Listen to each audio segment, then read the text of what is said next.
Hi every one, എല്ലാവർക്കും നമസ്കാരം. നമ്മൾ ഇന്ന് സ്പൈറൽ മെട്രിക്സ് എന്ന് പറഞ്ഞ ഒരു പ്രോബ്ലം ആയിരിക്കും സോൾവ് ചെയ്യുക.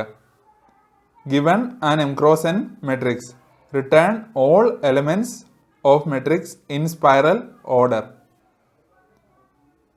ഇൻപുട്ടായിട്ട് നമുക്കൊരു മെട്രിക്സ് ആയിരിക്കും തന്നിട്ടുണ്ടായിരിക്കുക. ഈ മെട്രിക്സിലെ എലമെന്റ്സ് എല്ലാം സ്പൈറൽ ഓർഡറിൽ ഒരു ഔട്ട്പുട്ട് ലിസ്റ്റിൽ റിട്ടേൺ ചെയ്യണം. ഈ മെട്രിക്സിൻ്റെ സ്പൈറൽ ഓർഡർ എന്താണെന്ന് നമുക്ക് നോക്കാം. ആദ്യം 1, പിന്നെ 2, പിന്നെ 3, പിന്നെ 6, പിന്നെ 9, പിന്നെ 8, പിന്നെ 7, പിന്നെ 4, പിന്നെ 5. അതാണ് ഈ മെട്രിക്സിൻ്റെ സ്പൈറൽ ഓർഡർ. നമുക്ക് മറ്റൊരു എക്സാമ്പിൾ നോക്കാം. നമുക്ക് ഈ മെട്രിക്സിൻ്റെ സ്പൈറൽ ഓർഡർ നോക്കാം. 1, 2, 3, 4, 5, 10, 15, 20, 25, 24, 23, 22, 21, 16, 11, 6, 7, 8, 9, 14, 19, 18, 17, 12, 13. അതാണ് ഈ മെട്രിക്സിൻ്റെ സ്പൈറൽ ഓർഡർ. നമുക്ക് ഈ പ്രോബ്ലം എങ്ങനെ സോൾവ് ചെയ്യാമെന്ന് നോക്കാം. നമുക്ക് ലെയേഴ്സ് എന്ന് പറഞ്ഞൊരു കൺസെപ്റ്റ് കാണാം. Divide matrix into layers. നമ്മൾ ഇവിടെ കാണുന്ന ഈ മെട്രിക്സിനെ ലെയേഴ്സ് ആയിട്ട് ഡിവൈഡ് ചെയ്യും. എന്താണ് ഒരു ലെയർ എന്ന് നോക്കാം.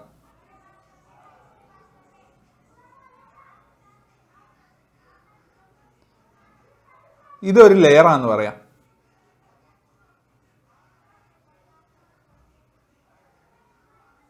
ഇത് മറ്റൊരു ലെയർ. ഈ ഒരു എലമെന്റ് തന്നെ ഉള്ളത് വേറൊരു ലെയർ. അങ്ങനെ നോക്കുമ്പോൾ ഈ മെട്രിക്സിൽ എത്ര ലെയേഴ്സ് ഉണ്ട്? ഇതൊരു ലെയർ, ഇത് രണ്ടാമത്തെ ലെയർ, ഈ ഒരു എലമെന്റ് തന്നെ മൂന്നാമത്തെ ലെയർ. അങ്ങനെ നമുക്ക് ഈ മെട്രിക്സിൽ 3 ലെയേഴ്സ് ഉണ്ടെന്ന് പറയാം. സ്പൈറൽ ഓർഡറിൽ ഈ മെട്രിക്സിലെ എലമെന്റ്സ് പ്രിന്റ് ചെയ്യാനായിട്ട് നമ്മൾ എന്താ ചെയ്തിരുന്നത്? ആദ്യമേ ഇവിടം വരെയുള്ള എലമെന്റ്സിനെ പ്രിന്റ് ചെയ്തു, പിന്നെ ഇവിടം വരെയുള്ള എലമെന്റ്സിനെ, പിന്നെ ഇവിടം വരെയുള്ള എലമെന്റ്സിനെ, പിന്നെ ഇവിടം വരെയുള്ള എലമെന്റ്സിനെ. അതായത് ആദ്യത്തെ ലെയറിലെ എലമെന്റ്സിനെ നമ്മൾ ഈ ഒരു പോയിന്റിൽ പ്രിന്റ് ചെയ്ത് കഴിഞ്ഞു. ഇനി എന്തായിരുന്നു ചെയ്തത്? പിന്നെ ഇവിടം തൊട്ട് ഇവിടം വരെയുള്ള എലമെന്റിനെ, പിന്നെ ഇവിടം വരെയുള്ള എലമെന്റിനെ, പിന്നെ ഇവിടം വരെ, പിന്നെ ഇവിടം വരെ. ഇപ്പം രണ്ടാമത്തെ ലെയറിലെ എലമെന്റ്സിനെ നമ്മൾ പ്രിന്റ് ചെയ്ത് കഴിഞ്ഞു. അത് കഴിഞ്ഞ് അവസാനത്തെ ലെയറിലെ എലമെന്റിനെ, ഇവിടെ ഒരു എലമെന്റ് മാത്രമേ ഉണ്ടായിരുന്നുള്ളൂ അവസാനത്തെ ലെയറിൽ. അന്നേരം ആ ഒരു എലമെന്റിനെയും നമ്മൾ പ്രിന്റ് ചെയ്യും. നമ്മൾ മെട്രിക്സിനെ ലെയേഴ്സ് ആയിട്ട് ഡിവൈഡ് ചെയ്തു. എന്നിട്ട് പ്രോസസ് ലെയർ 1 by 1. ഞാൻ ഇപ്പോൾ കാണിച്ച പോലെ ഓരോ ലെയറിനെ 1 by 1 ആയിട്ട് നമ്മൾ പ്രോസസ് ചെയ്തിട്ട് പ്രിന്റ് ചെയ്തു. Each layer has 4 sub layers. ഓരോ ലെയറിനും 4 സബ് ലെയേഴ്സ് ഉണ്ട്. ഞാൻ ഓരോ ലെയറിലെയും 4 സബ് ലെയേഴ്സിനെയും 4 ലൈൻസ് കൊണ്ടാണ് ഇൻഡിക്കേറ്റ് ചെയ്യുന്നത്. ഈ ഗ്രീൻ ലൈൻ ഒരു ലെയർ, പിന്നെ ഈ ബ്ലൂ ലൈൻ മറ്റൊരു ലെയർ, പിന്നെ ഈ വയലറ്റ് ലൈൻ വേറൊരു ലെയർ, പിന്നെ ഈ റെഡ് ലൈൻ വേറൊരു ലെയർ. നമുക്ക് ആദ്യം ഈ ഗ്രീൻ ലൈൻ കൊണ്ട് ഞാൻ ഇൻഡിക്കേറ്റ് ചെയ്തിരിക്കുന്ന ഈ എലമെന്റ്സിനെയാണ് പ്രിന്റ് ചെയ്യേണ്ടത്.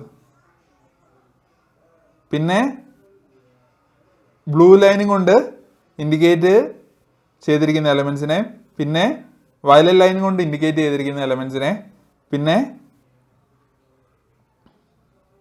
ഈ റെഡ് ലൈൻ കൊണ്ട് ഇൻഡിക്കേറ്റ് ചെയ്തിരിക്കുന്ന എലമെൻസിനെ. എങ്ങനെ ഈ എലമെൻസിനെ എല്ലാം നമുക്ക് പ്രിൻ്റ് ചെയ്യാം? നമുക്ക് 4 വേരിയബിൾസ് ഉപയോഗിച്ച്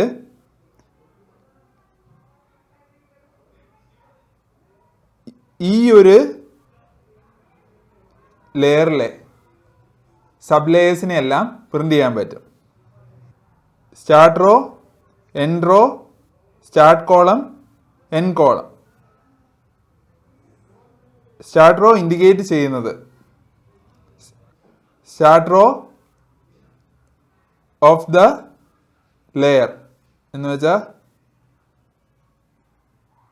നമ്മുടെ ആദ്യത്തെ ലെയറിൻ്റെ സ്റ്റാർട്ട് റോ ഇതാണല്ലോ, അതിനെയാണ് സ്റ്റാർട്ട് റോ ഇൻഡിക്കേറ്റ് ചെയ്യുന്നത്.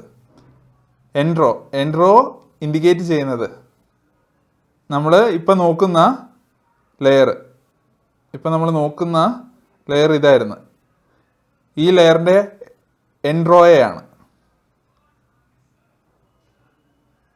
എന്ന് വെച്ചാൽ ഈ ഒരു റോയെ സ്റ്റാർട്ട് കോളം ഇൻഡിക്കേറ്റ് ചെയ്യുന്നത് ഈ ഒരു കോളത്തെയും എൻഡ് കോളം ഇൻഡിക്കേറ്റ് ചെയ്യുന്നത് ഈ ഒരു കോളത്തെയാണ്. നമുക്ക് ഈ 4 വേരിയബിൾസ് ഉപയോഗിച്ചിട്ട് ഈ ലെയറിലെ എല്ലാ സബ് ലെയേഴ്സിനെയും നമുക്ക് പ്രിൻ്റ് ചെയ്യാൻ പറ്റും. ആദ്യമേ നമ്മൾ ഗ്രീൻ ലൈനെ പ്രിൻ്റ് ചെയ്യും, പിന്നെ ബ്ലൂ ലൈൻ കൊണ്ട് നമ്മൾ ഇൻഡിക്കേറ്റ് ചെയ്തിരിക്കുന്ന എലമെൻസിനെ പ്രിൻ്റ് ചെയ്യും, പിന്നെ വയലറ്റ് ലൈൻ കൊണ്ട് ഇൻഡിക്കേറ്റ് ചെയ്തിരിക്കുന്ന എലമെൻസിനെ പ്രിൻ്റ് ചെയ്യും, പിന്നെ റെഡ് ലൈൻ കൊണ്ട് ഇൻഡിക്കേറ്റ് ചെയ്തിരിക്കുന്ന എലമെൻസിനെ പ്രിൻ്റ് ചെയ്യും. ഇനി നമുക്ക് അടുത്ത ലെയറിലോട്ട് പോവാം.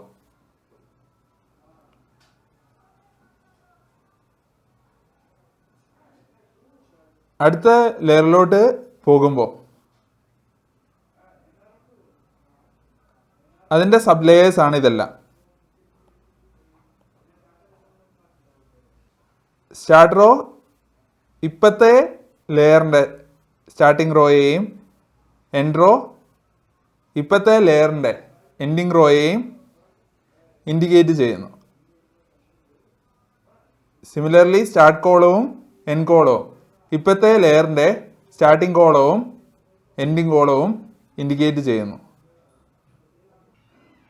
അങ്ങനെ നമുക്ക് ഈ ലെയറിലെ ഓരോ സബ് ലെയേഴ്സിനെയും പ്രിൻ്റ് ചെയ്യാനും പറ്റും.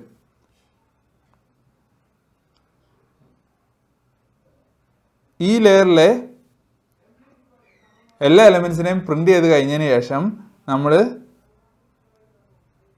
സ്റ്റാർട്ട് റോ കൂട്ടും, എൻഡ് റോ കുറയ്ക്കും. സിമിലർലി സ്റ്റാർട്ട് കോളം കൂട്ടും, എൻഡ് കോളം കുറയ്ക്കും. അങ്ങനെയാണ് ഈ ഒരു പൊസിഷനിൽ സ്റ്റാർട്ട് റോയും എൻഡ് റോയും സ്റ്റാർട്ട് കോളവും എൻഡ് കോളവും വരുന്നത്.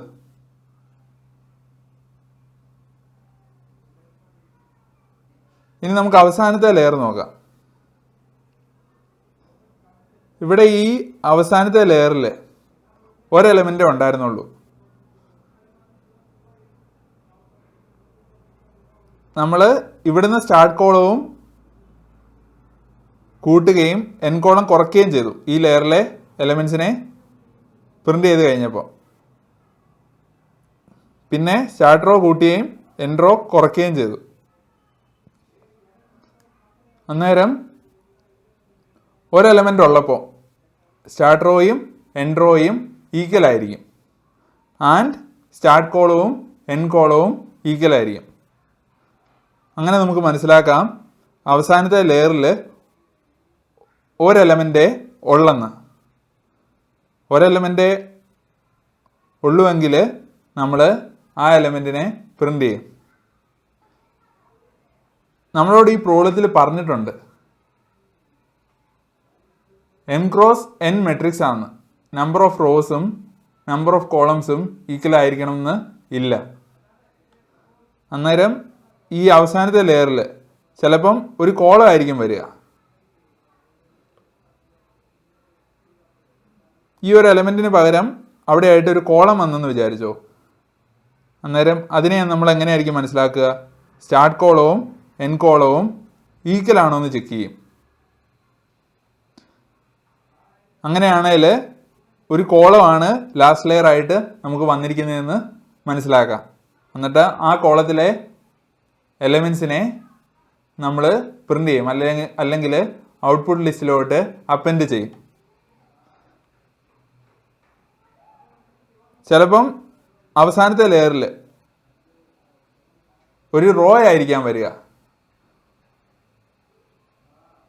റോ ആണോ വന്നതെന്ന് നമുക്ക് എങ്ങനെ അറിയാം? സ്റ്റാർട്ട് റോയും എൻഡ് റോയും ഈക്വൽ ആണോ എന്ന് ചെക്ക് ചെയ്താൽ മതി. അങ്ങനെയാണെങ്കിൽ ആ റോയിലെ എലമെൻസിനെ എല്ലാം നമ്മൾ ഔട്ട്പുട്ട് ലിസ്റ്റിലോട്ട് ആഡ് ചെയ്യും. ഇതിൻ്റെ കോഡ് നമുക്ക് നോക്കാം.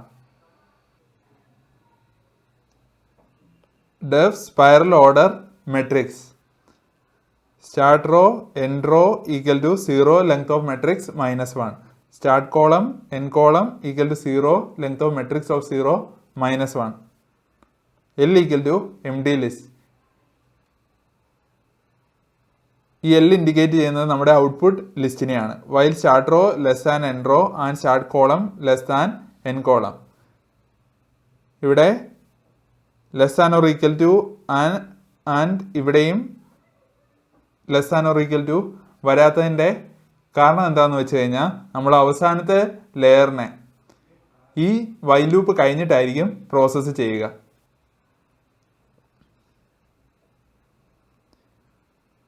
ഈ ഫോർ ലൂപ്പ് ഉപയോഗിച്ചിട്ട് നമ്മൾ ഈ ഗ്രീൻ ലൈൻ കൊണ്ട് ഇൻഡിക്കേറ്റ് ചെയ്തിരിക്കുന്ന എലമെൻസിനെ പ്രിൻ്റ് ചെയ്യും. ഈ ഫോർ ലൂപ്പ് ഉപയോഗിച്ചിട്ട് ഈ ബ്ലൂ ലൈൻ കൊണ്ട് ഇൻഡിക്കേറ്റ് ചെയ്തിരിക്കുന്ന എലമെൻസിനെ മുകളിൽ നിന്ന് താഴത്തോട്ട് പ്രിൻ്റ് ചെയ്യും. പിന്നെ ഈ ഫോർ ലൂപ്പ് ഉപയോഗിച്ചിട്ട് ഈ വയലറ്റ് ലൈൻ ഉപയോഗിച്ച് ഞാൻ ഇൻഡിക്കേറ്റ് ചെയ്തിരിക്കുന്ന എലമെൻസിനെ റൈറ്റിൽ നിന്ന് ലെഫ്റ്റിലോട്ട് പ്രിൻ്റ് ചെയ്യും. അല്ലെങ്കിൽ ഔട്ട്പുട്ട് ലിസ്റ്റിലോട്ട് അപ്പെൻഡ് ചെയ്യാമെന്ന് പറയാം.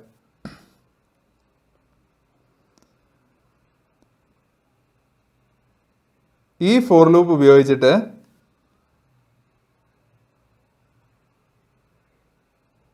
ഈ റെഡ് ലൈൻ കൊണ്ട് ഞാൻ ഇൻഡിക്കേറ്റ് ചെയ്തിരിക്കുന്ന എലമെൻസിനെ ബോട്ടത്തിൽ നിന്ന് ടോപ്പിലോട്ട് ഔട്ട്പുട്ട് ലിസ്റ്റിൽ അപ്പെൻഡ് ചെയ്യും.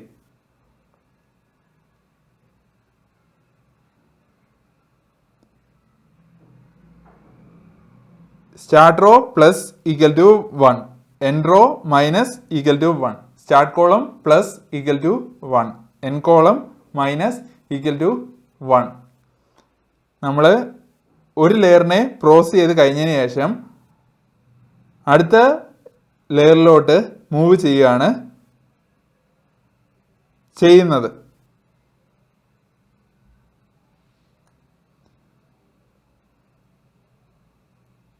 if start row equal to end row and start column equal to end column, അതിൻ്റെ അർത്ഥം അവസാനത്തെ ലെയറിൽ ഒരു എലമെൻറ്റേ ഉള്ളൂ. ആ ഒരു എലമെൻറ്റിനെ നമ്മൾ ഔട്ട്പുട്ട് ലിസ്റ്റിലോട്ട് ഇവിടെ അപ്പെൻഡ് ചെയ്തു. if start row equal to end row, start റോയും എൻഡ് റോയും ഈക്വൽ ആണ്. അതിൻ്റെ അർത്ഥം എന്താ? അവസാനത്തെ ലെയറിൽ നമുക്ക് ഒരു സിംഗിൾ റോയാണ് ഉള്ളത്. ആ റോയിലെ എലമെൻസിനെ ഔട്ട്പുട്ട് ലിസ്റ്റിലോട്ട് ഈ ഫോർ ലൂപ്പ് ഉപയോഗിച്ച് നമ്മൾ അപ്പെൻഡ് ചെയ്യും. if start column equal to end column. അതിൻ്റെ അർത്ഥം എന്താ? അവസാനത്തെ ലെയറിൽ നമുക്ക് ഒറ്റ ഒരു കോളമാണ് ഉള്ളത്. അന്നേരം അതിലെ എലമെൻസ് അല്ല ഈ ഫോർ ലൂപ്പ് ഉപയോഗിച്ച് ഔട്ട്പുട്ട് ലിസ്റ്റിലോട്ട് അപ്പെൻഡ് ചെയ്യും. Return L. ഇതിൻ്റെ time complexity order of m cross n ആണ്. Space complexity order of 1.